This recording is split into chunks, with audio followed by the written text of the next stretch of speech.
Selamat datang ya, di channel Arya Satya. Video ini sebuah alur cerita novel audio, yang berjudul Si Iblis Kecil Wu Chen. Ikuti aja ceritanya, semoga terhibur. Terima kasih. Bab 29. Kaisar Ying berdiri dengan ditopang oleh Pangeran Muaang. Dia tersenyum dan mengangguk pada Pangeran Mu dan mengucapkan terima kasih. Setelah mengambil napas sejenak untuk sekedar menghalau sedikit lelah, Kaisar pergi mendekati kera naga inak bernama Dayuan itu. Monster itu masih bernapas, tetapi terlihat sudah kembang kempis. Satu sayapnya juga sudah putus dan jatuh entah di mana. Makhluk itu menatap orang yang sudah mengalahkannya dengan tatapan kosong. Mungkin pandangannya sudah mulai kabur. Siapa yang memerintah dirimu datang ke sini? Lalu siapa yang kau cari dan kau harapkan datang? Sebelumnya, tanya Kaisar Ying dengan mengarahkan sebilah tombak berwarna hitam. Padahal sebelumnya dia tidak menggunakan senjata. Saat melawan kera naga, pria itu berdiri di atas dada kera naga yang sudah sekarat. Kera naga tidak segera menjawab, dia justru tertawa dengan nada penuh ejekan. Jangan kira kau merasa aman hanya karena bisa mengalahkanku sekarang. Suatu hari akan datang monster atau orang yang jauh lebih kuat dari benua timur untuk merebut Ashura pembunuh dewa. Kalian tunggu saja, kehancuran dari 4 benua akan datang dan benua timur akan lepas dari segelnya. Kalian semua akan menjadi budak bagi kami. Yang mulia Kaisar, sepertinya monster ini tidak akan memberikan informasi sedikitpun. Pangeranmu yang juga berdiri di sebelah Kaisar mengatakan pendapatnya. Kaisar Ying merasa tidak puas karena tidak mendapat informasi apapun dari kera naga itu, tapi apa boleh buat. Kera itu tetap akan mati karena luka-lukanya. Kalau begitu, matilah, ucap Kaisar Ying, menusukkan tombak hitam yang telah dialiri energi kuat ke arah dada kera naga. Kera raksasa itu mendelik saat mata tombak diseret untuk merobek dadanya. Dengan kasar Kaisar Ying merogoh kristal roh yang ada di tubuh Dayuan. Kristal itu terasa sangat dingin, tapi tidak lama rasa dingin itu mulai memudar. Pangeranmu sampai terkesima melihat kristal roh yang berukuran 2 kali kristal roh monster biasa. Inikah kristal roh tingkat naga? Ucapnya terkagum-kagum. Namun mereka sedikit kecewa saat menyadari tidak ada inti es di tubuh kera raksasa itu. Mungkinkah inti es monster tingkat naga menjadi satu dengan kristal rohnya? Gumam Kaisar Ying, bertanya-tanya dalam hati. Selamat yang mulia, Anda berhasil mengalahkan monster kera naga. Maaf kami tidak terlalu banyak membantu. 2 orang jenderal yang terluka sudah mendekat dan memberi hormat pada Kaisar. Apa yang kalian katakan? Jika tidak ada kalian bertiga, aku juga sudah pasti mati di tangan makhluk ini. Sekarang kalian urus kera ini dan segera atur pemakaman untuk Jenderal Piyu dan rakyat yang jadi korban. Baik yang mulia, ucap kedua jenderal serentak.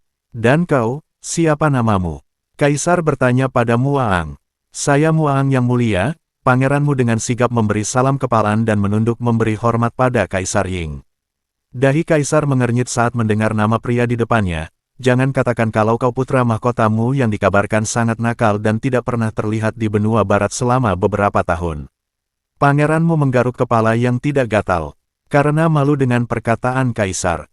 Hehehe, bersikap formal dan mengikuti pertemuan bukan keahlianku Kaisar. Hahaha, maafkan kami yang tidak menyadari jika ada tamu penting di ibu kota.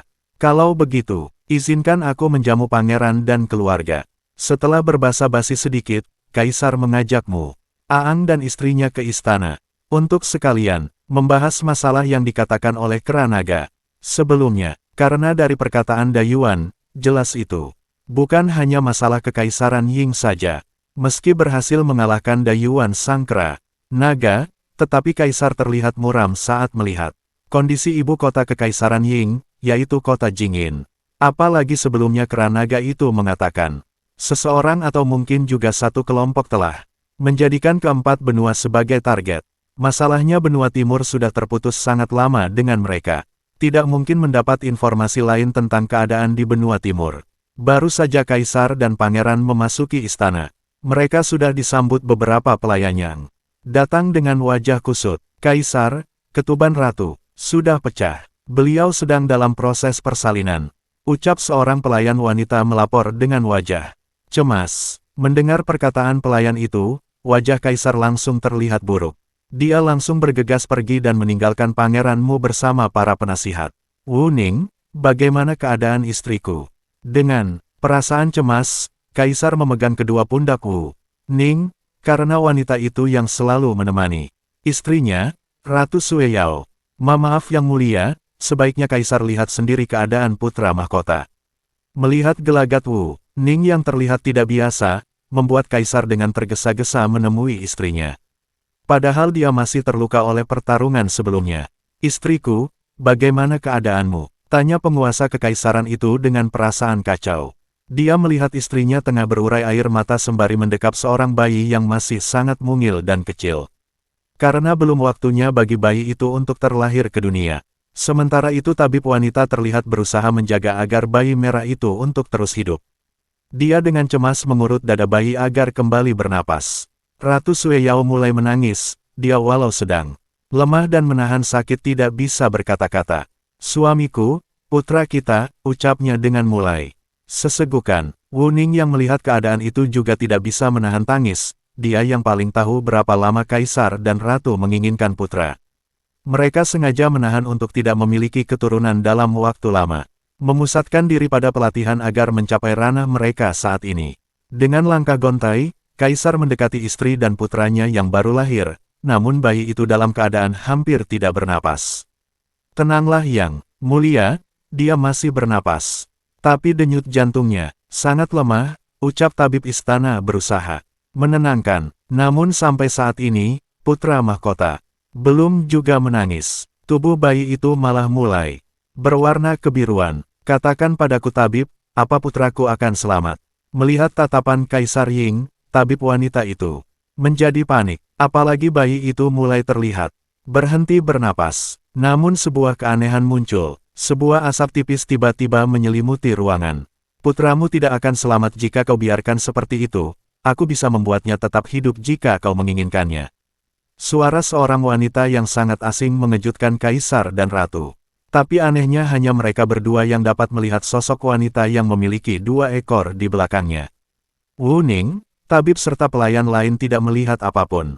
Dalam penglihatan mereka saat ini Kaisar dan Ratu hanya menangis dan berusaha membuat bayi mereka tetap bertahan hidup. Siapa? Kaisar langsung bersikap waspada, dengan posisi menjaga istri dan putranya.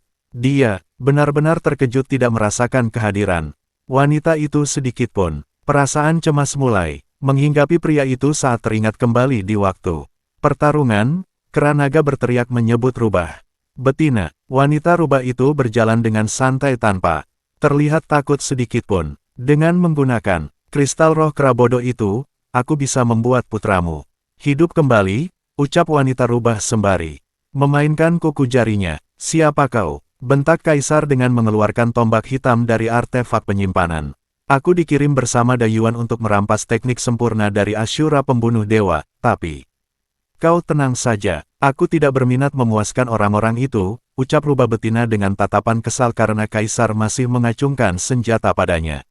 Baiklah, tampaknya kau lebih memilih putramu mati, jadi, sebaiknya aku selamatkan putraku. Ratu Sue Yao memotong perkataan wanita rubah karena dia melihat putranya sudah tidak bernapas. Adik Sue, wanita ini tidak dapat dipercaya. Kaisar untuk pertama kali tidak tahu harus berbuat apa, wanita di depannya tidak jelas asal-usulnya, terlebih lagi, dia adalah manusia setengah monster. Kalian mau atau tidak, sedikit lebih lama lagi, anak ini tidak akan bisa dihidupkan kembali. Mendengar perkataan wanita rubah, Kaisar menjadi bimbang. Dia menatap istrinya yang sedang menarik pakaiannya.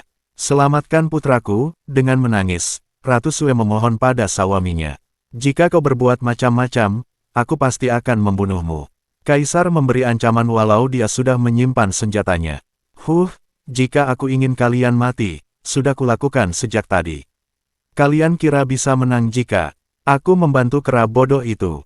Rubah betina, mendengus kesal karena tidak senang diancam oleh Kaisar. Dia merasa sudah berniat baik ingin menyelamatkan bayi mereka, tetapi justru diperlakukan tidak menyenangkan. Perintahkan semua orang keluar dari ruangan, aku tidak bisa melakukan teknik terlarangku dengan ilusi sekaligus.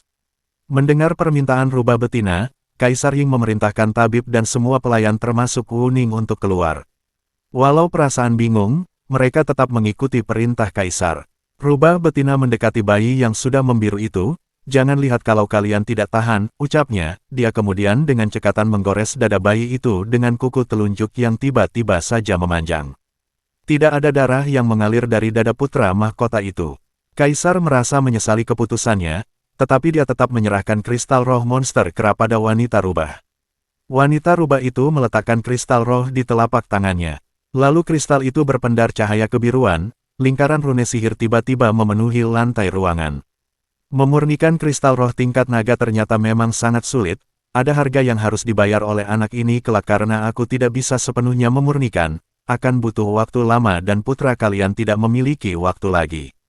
Apa kalian tetap dengan keputusan kalian? Tanya wanita rubah dengan datar. Hidupkan saja putraku wanita rubah, hidupkan Cener. Ucap Ratu Sue dengan cepat menyela kaisar yang terlihat ingin berbicara. Ratu tampaknya tidak ingin suaminya berubah pikiran. Kasih sayangnya mengalahkan logikanya saat ini. Namaku WR, ucap wanita rubah sembari berusaha memasukkan kristal roh di dada putra mahkota. Jantung Kaisar Yingsu dan Ratu Sue Yao berdegup kencang, mereka berdua diliputi perasaan gelisah. Ini pertama kali bagi mereka melihat teknik seperti yang dilakukan oleh WR. Biasanya kristal roh akan diserap dan dimurnikan bersamaan. Adik Sue, ucap Kaisar sembari menggenggam jemari istrinya. Tidak lama kemudian, rubah betina meletakkan telapak tangan di dada putra mahkota. Kristal roh sudah berada di dekat jantung bayi itu. Dada bayi itu mulai mengeluarkan cahaya. Keunguan yang makin lama makin meredup. Tidak lama setelahnya, lingkaran sihir di lantai ruangan pecah dan sebuah gelombang energi menyeruak dari tubuh putra mahkota. Wuek, tangis bayi itu mengejutkan Kaisar dan Ratu Sue. Yao langsung meraih putranya dan memeluknya. Dengan erat, dia menangis penuh keharuan. Sementara Kaisar walau senang tetap diliputi kegelisahan. Dia teringat dengan ucapan WR. Sebelumnya, akan ada bayaran yang akan didapatkan oleh putranya. Terima kasih. Ratu ingin mengucapkan terima kasih, tetapi wanita rubah itu sudah tidak ada di dalam ruangan. Hanya suaranya saja sayup-sayup terdengar, makin lama semakin hilang. Rahasiakan tentangku ke dunia luar, jika ada masalah pada anak itu. Aku meninggalkan teknik segel agar ki monster tidak lepas keluar, kecuali diserap sendiri olehnya. Kaisar melihat sebuah gulungan tergeletak di atas meja di samping tempat tidur, tetapi untuk saat ini dia membuang semua pikiran buruk pada putranya dan juga motif sebenarnya dari wanita rubah misterius itu. Wu Ning, para pelayan dan tabib akhirnya bergegas masuk setelah diizinkan oleh Kaisar. Mereka bertanya-tanya dalam hati apa yang sebenarnya terjadi. Tidak mungkin bayi yang sudah mati bisa hidup kembali. Begitulah yang ada dalam benak mereka, tetapi pada akhirnya mereka bersuka cita untuk Kaisar dan Ratu atas kelahiran putra mahkota yang mereka namai Ying Chen. Putri Mulian terus menceritakan tentang asal-usul Wu Chen pada orang-orang di sekelilingnya. Wu Chen sendiri terlihat kebingungan, ini pertama kali dia mendengar nama ayah dan ibunya. Itu pun jika yang diceritakan putrimu adalah kebenaran. Walau Nenek Wu Ning tidak pernah menyebut nama ayahnya, dia selalu mengira jika pria yang menjadi ayahnya juga bermarga Wu. Tapi tampak jelas tidak ada kebohongan dari mata putri bercadar itu saat bercerita. Lalu kenapa Nenek Wu menyimpan rahasia besar itu padanya? Pada akhirnya semua pikiran yang menggelayut di benak pemuda itu sudah dibawa oleh nenek hingga ke peristirahatan terakhirnya. Lalu apa yang terjadi hingga Wu Chen, maksudku Pangeran Ying hingga sampai ke benua barat? Chung Li tampak antusias ingin mendengar lebih, terutama tentang wanita rubah. Bagaimana putrimu bisa mengetahui kalau dia yang menghidupkan Ying Chen? Wu Chen bahkan tidak mendengar suara teman-temannya, dia sendiri merasa dunianya terbalik, dari orang pinggiran yang hidup berdua dengan nenek. Tiba-tiba menjadi seorang pangeran yang belum jelas keaslian ceritanya. Walau cerita dari Mulian tidak jauh berbeda dengan cerita Nenek Ning yang hanya menceritakan garis besarnya saja. Bab 30. Chung Li terlihat sungkan ingin berbicara pada Wu Chen. Pange, hentikan tingkah konyol kalian. Semua yang dikatakan oleh putri gila ini belum tentu benar. Namaku Wu Chen, kuharap kalian tidak menjadi orang asing saat bersamaku. Wu Chen merasa tidak senang dengan perubahan mendadak dari sikap teman-temannya. Dalam sekejap mereka langsung terasa seperti orang asing. Putrimu berdiri dengan pandangan kesal pada Wu Chen, kau, dasar pangeran menyebalkan. Aku sudah berbaik hati memberitahukan asal-usulmu. Tapi kau masih saja bersikap kasar padaku. Mulian dengan kasar menyentakkan satu kakinya ke tanah, dari balik cadarnya gadis itu merengut dengan tidak senang. Putri tenanglah, tolong lanjutkan ceritamu kenapa pangeran. Maksudku, bagaimana Wu Chen sampai tinggal di kota Kingsui hanya berdua dengan Nenek Wuning? Si alien berdiri dan berusaha menenangkan putrimu yang terlihat sudah enggan untuk bercerita. Mulian mendengus kesal, namun dia kembali melanjutkan ceritanya. Aku dan keluargaku tinggal paviliun tamu Kekaisaran Ying hingga 3 bulan, sesaat sebelum kami kembali ke benua barat. Kejadian aneh menimpa Ying Chen, dari tubuhnya tiba-tiba saja keluar aura monster yang sama seperti saat kemunculan kera naga. Bayi yang baru berusia 3 bulan itu tiba-tiba saja bisa berjalan, mengamuk dan mengeluarkan gelombang energi yang sangat besar.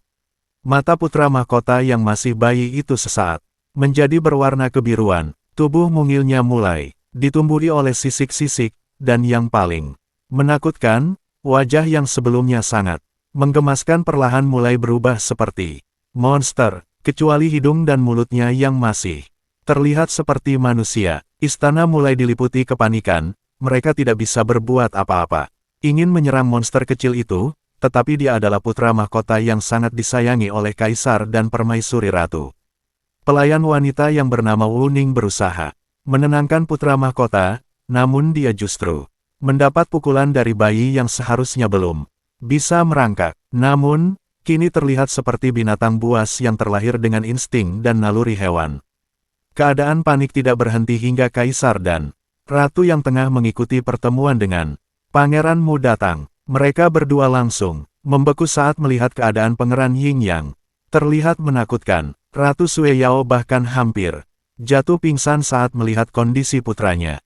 Kaisar Yak sudah mempelajari teknik penyegelan dari gulungan kitab yang diberikan oleh Wei Er. Wanita rubah langsung bergegas melakukan tindakan terbaik yang bisa dia lakukan. Penyesalan selalu datang terlambat. Siapa yang akan menyangka jika seorang bayi mungil bisa melakukan penyerapan seperti kultivasi yang seharusnya baru bisa dilakukan saat beranjak dewasa. Kaisar Ying dengan penyesalan karena kebodohan dan kelalaiannya, telah membuat masa depan putranya hancur.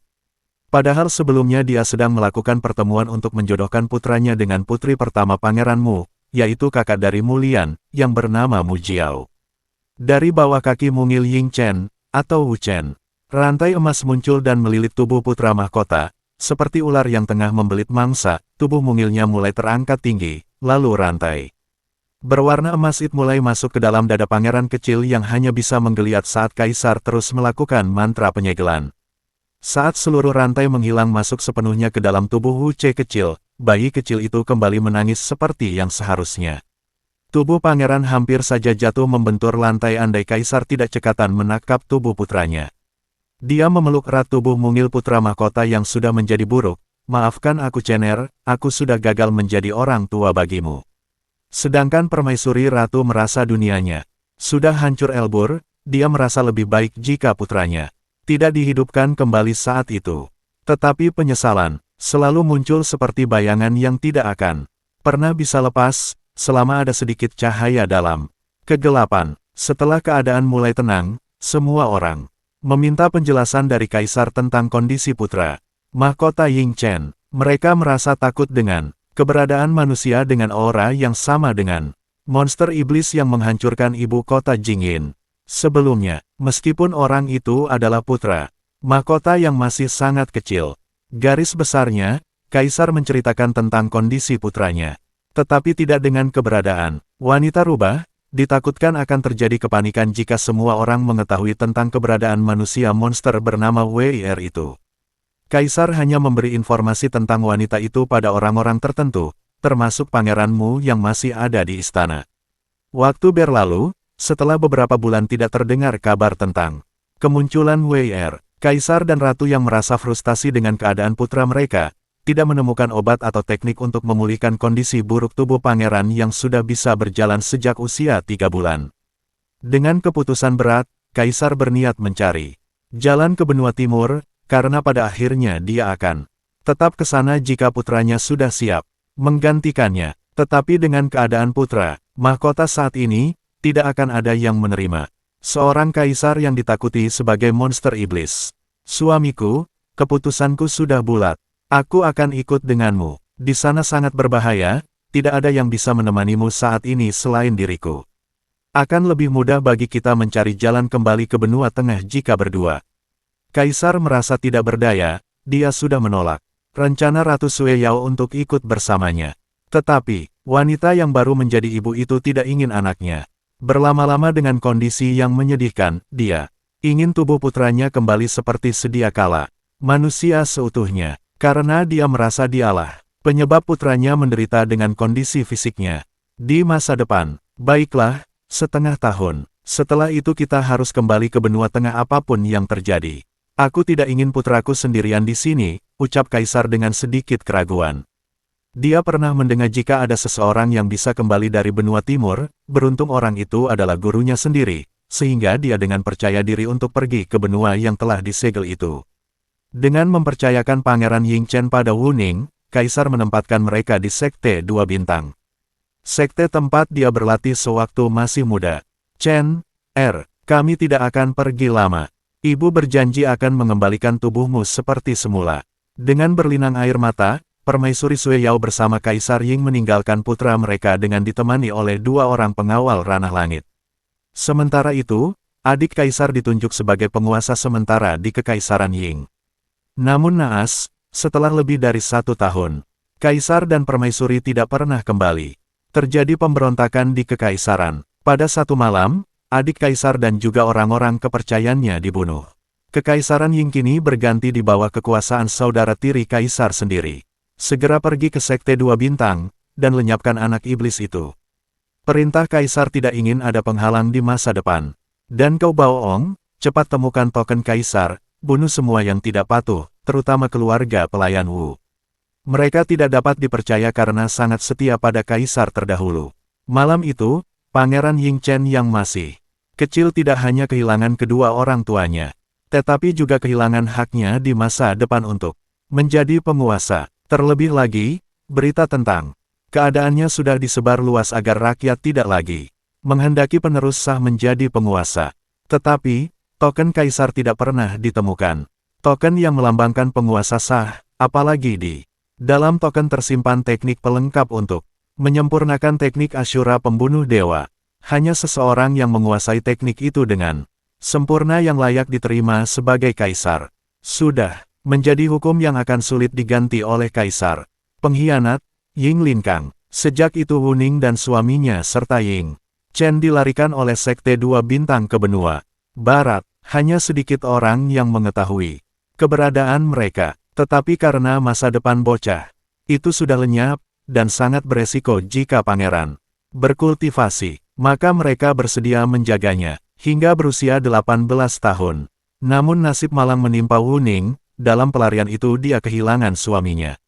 Dia sendiri juga terluka parah, bahkan kultivasinya sampai hancur karena kerusakan meridian. Dari ranah raja, turun menjadi seorang pengumpulan ki. Bocah iblis pembawa sial, rutuk Wu Ning saat awal-awal dia tinggal di Kingsui bersama Ying Chen. Kecil, dia selalu menangis dengan nasib buruk yang dia dapatkan kehilangan suami serta jauh dari keluarganya. Tetapi memikirkan kebaikan Kaisar Ying dan Permaisuri membuat pelayan setia itu tetap menjaga bocah kecil itu walau dengan perasaan sakit di hatinya. Pada akhirnya, Wu Ning menyematkan marga Wu pada putra mahkota untuk menyamarkan identitasnya, dan Sulong bersama rekannya selalu mengawasi mereka berdua dari kejauhan. Dan seperti yang kita ketahui, waktu menimbulkan rasa sayang Wu Ning pada Wu Chen, yang akhirnya dia anggap seperti cucu sendiri. Tidak peduli seperti apa rupa anak itu, dia tidak lagi menganggapnya sebagai tugas yang harus dilakukan, melainkan kasih sayang seorang nenek untuk membesarkan cucu sendiri. Tapi tidak ada yang tahu kenapa dia merahasiakan status dan identitas Wu Chen pada cucunya sendiri. Pagi sudah menjelang saat Mulian terlihat menahan kantuk karena terlalu lama bercerita. Banyak hal malam itu yang membuat hati Chungli serta 2 rekannya menahan perasaan haru. Dia mengira memiliki wajah buruk saja sudah merupakan takdir yang sangat buruk. Aku tidak menyangka jika nasib iblis kecil jauh lebih malang dari yang kita kira, ucap Chungli merasa bersimpati pada Wu Chen. Tetapi pemuda yang duduk tidak jauh dari mereka terlihat tidak terlalu peduli. tidak perlu bersimpati padaku, walau ceritanya benar. Aku tidak akan berharap menjadi seorang kaisar. Mereka tidak menerimaku, tidak masalah. Asalkan kalian tidak pernah membenciku. Si alien merasa sangat terharu mendengar perkataan Wu Chen. Pemuda itu jika bukan karena dendamnya, pasti menjadi pria yang berbudi baik dan berbicara hanya seperlunya saja. Ying Chen, kami berjanji akan membantumu menemukan cara untuk menghilangkan pengaruh buruk dari kristal monster di dalam tubuhmu, ucap gadis itu sembari menoleh pada kekasihnya, Chung Li. Chung Li mengangguk tanpa ragu, aku Chung Li bersumpah untuk membantu mendapatkan kembali tubuhmu seperti sedia kala. Aku juga sama, walau kita belum lama berkenalan, tetapi perlakuanmu baikmu pada saudariku, tentu aku akan membalas budi. Kali ini, Yu yang berdiri dan bersama dengan si alien dan Chung Li berikrar untuk membantu sahabat mereka. Terima kasih, aku percaya pada kalian. Tetapi, tolong berhentilah memanggilku dengan sebutan lain, aku lebih senang jika kalian menyebutku iblis kecil daripada nama aneh yang tidak pernah kudengar. Wu Chen terlihat sedikit malu saat mengatakan itu, membuat dua temannya merasa dia sudah kembali seperti sebelumnya, Wu Chen yang dulu mereka kenal. Wu Chen kemudian menatap Mulian, dia lalu mengeluarkan token hitam dengan simbol burung elang emas di atasnya. Benda inikah yang tengah mereka cari? Wajah Putri Mulian langsung menegang saat menatap benda di tangan Wu Chen. Kau memiliki token Kaisar Ying. Putrimu terkejut, sampai kesulitan untuk berkata-kata, melihat gadis itu. Tiga lainnya juga diam tidak tahu harus berkata apa. Chung Li akhirnya memecah keheningan, dia dengan wajah bangga tertawa lebar. Hahaha. Tidak, diragukan lagi. Aku berteman dengan seorang pangeran. Si alien menepuk dada kekasihnya dengan tangkai kayu, dan sedikit mendelik. Sesaat, kemudian dia ikut tertawa bersama dengan yang lain.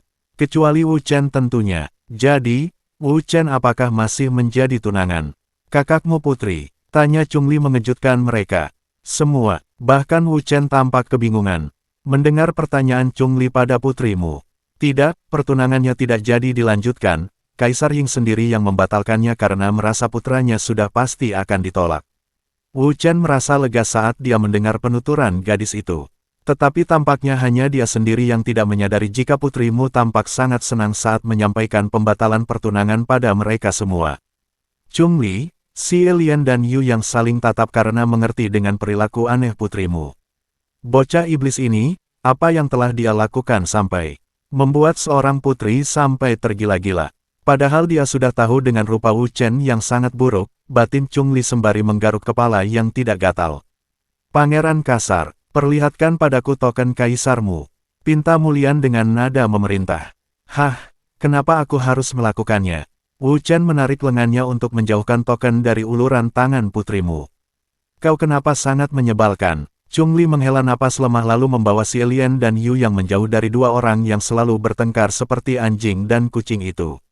Kuharap perasaan putrimu tulus pada Wu Chen, bisik si alien pada Chung Li yang terlihat tersenyum. Dia selalu merasa kasihan pada temannya, karena menganggap pemuda itu tidak akan pernah mendapatkan pasangan. Dunia memang gila, terkadang yang kita duga justru terjadi hal sebaliknya. Pikir Chung Li sedikit tidak mengerti. Tanpa lima orang pemuda itu sadari. Dari bukit lain, sepasang mata tengah mengintai mereka. Tidak, dirasakan oleh putrimu yang memiliki indera spiritual yang lebih kuat. Dia terlalu asik berdebat dan bertengkar dengan Wu Chen. Indera spiritual adalah indera yang dimiliki oleh seorang kultivator untuk merasakan keadaan di sekeliling mereka.